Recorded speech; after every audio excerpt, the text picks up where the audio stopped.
Assalamualaikum warahmatullahi wabarakatuh. Perkenalkan, nama saya Nur Fadila dengan NIM C01211107. Baik, di sini saya akan menjadi pemateri pertama yang akan menjelaskan yang dimana judul materi yaitu penilaian kinerja. Baik, langsung saja. Penilaian kinerja atau dalam bahasa Inggris disebut dengan performance appraisal adalah suatu evaluasi sistematis terhadap kinerja karyawan dan untuk memahami kemampuan karyawan tersebut sehingga dapat merencanakan pengembangan karir lebih lanjut bagi karyawan yang bersangkutan. Dan menurut Werther dan Davis tahun 1996, penilaian kinerja merupakan proses yang dilakukan organisasi untuk mengevaluasi hasil kerja para karyawannya. Adapun manfaat penilaian kinerja menurut Werther dan Davis tahun 1996 yaitu pertama, perbaikan kinerja merupakan proses transformasi kondisi kinerja saat ini menuju pada keadaan kondisi kinerja yang lebih baik di masa yang akan datang. Yang kedua yaitu penyesuaian kompensasi, yaitu penyesuaian pembayaran dalam bentuk tunai maupun non-tunai. Ketiga, penempatan karyawan. Dapat disimpulkan bahwa penempatan pegawai adalah menempatkan pegawai yang lulus dalam seleksi jabatan yang dibutuhkan maupun menentukan pegawai apakah masih tetap atau tidak ditetapkan pada suatu jabatan tertentu berdasarkan pertimbangan tertentu. Yang keempat yaitu kebutuhan pelatihan dan pengembangan. Yang kelima, perencanaan dan pengembangan karir.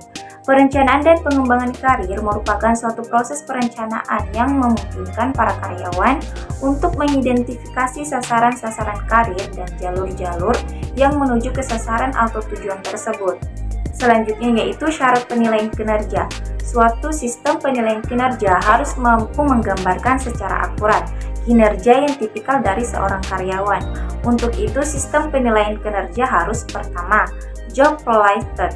Maksudnya yaitu mengevaluasi berbagai perilaku kritikal yang dapat menghasilkan kinerja yang sukses. Kedua, praktis, yaitu dapat dipahami dengan mudah oleh para evaluator dan karyawan. Dan yang ketiga yaitu terstandarisasi, yaitu memungkinkan terwujudnya praktik penilaian kinerja yang seragam. Baik, mungkin itu saja penjelasan singkat dari saya. Saya serahkan kepada pemateri kedua untuk melanjutkan materinya. Assalamualaikum warahmatullahi wabarakatuh. Perkenalkan, nama saya Yulianti. Saya di sini sebagai pemateri kedua. Langsung saja saya akan membahas materinya yaitu apa yang dimaksud dengan standar kinerja. Standar kinerja adalah pedoman yang diberikan perusahaan kepada karyawan untuk menguraikan apa yang diharapkan perusahaan dari mereka sebagai bagian dari penyelenggaraan. Standar ini menjelaskan tugas-tugas dan kualitas pekerjaan dan kualitas apa yang harus diselesaikan oleh karyawan. Selanjutnya yaitu ukuran kinerja.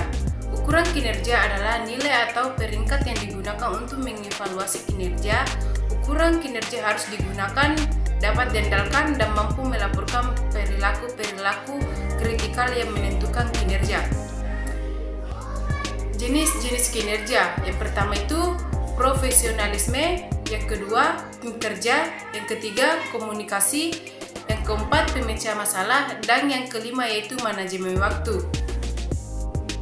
Beberapa syarat penilaian kinerja dan umpan balik bisa dipertanggungjawabkan secara hukum yang diringkus dari Schuler dan Jackson 2006.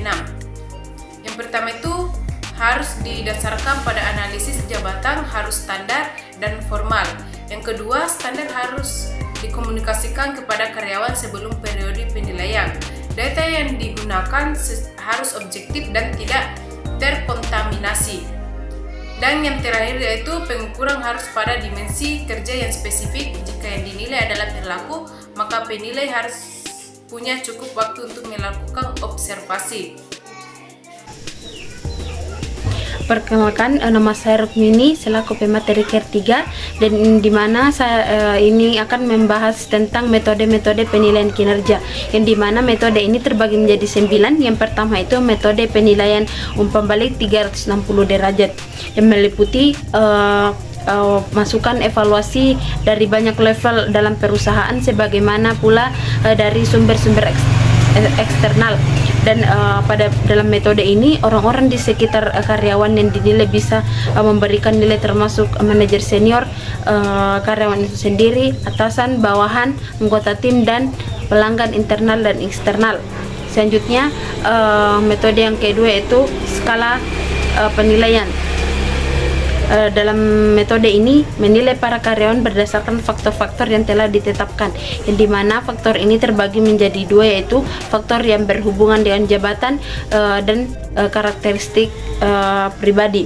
Selanjutnya metode yang ketiga yaitu metode insiden kritis, yang dimana metode ini penilaian kinerja membutuhkan pemeliharaan dokumen-dokumen yang tertulis mengenai tindakan-tindakan karyawan yang sangat positif dan negatif. Pada akhir periode penilaian ini menggunakan catatan-catatan tersebut bersama dengan data-data lainnya untuk mengevaluasi kinerja karyawan. Selanjutnya metode keempat yaitu metode esai. Metode esai yang dimana penilai menulis narasi singkat yang menggambarkan kinerja karyawan. Metode ini cenderung berfokus pada perilaku ekstrim dalam pekerjaan karyawan.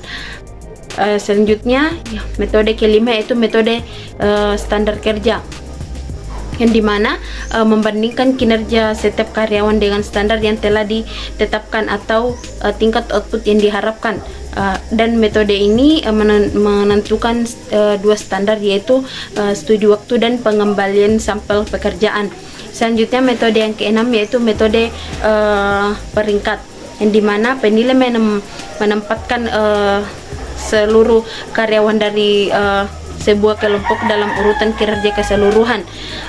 Sebagai contoh, karyawan terbaik dalam kelompok yang diberi peringkat tertinggi dan yang terburuk diberi peringkat terendah. Selanjutnya metode yang ketujuh yaitu metode distribusi dipaksakan, yaitu mengharuskan penilai untuk membagi orang-orang dalam bentuk sebuah kelompok kerja dalam sejumlah kategori terbatas.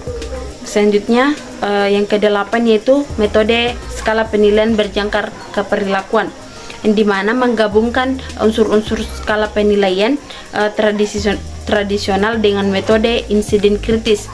Berbagai tingkat kinerja ditunjukkan sepanjang sebuah skala, masing-masing dideskripsikan menurut perilaku kerja spesifik seorang karyawan. Selanjutnya sistem berbagi hasil di masa lalu merupakan suatu bentuk manajemen berdasarkan suatu tujuan, dan manajer dan karyawan secara bersama-sama menyepakati tujuan untuk periode penilaian yang berikutnya.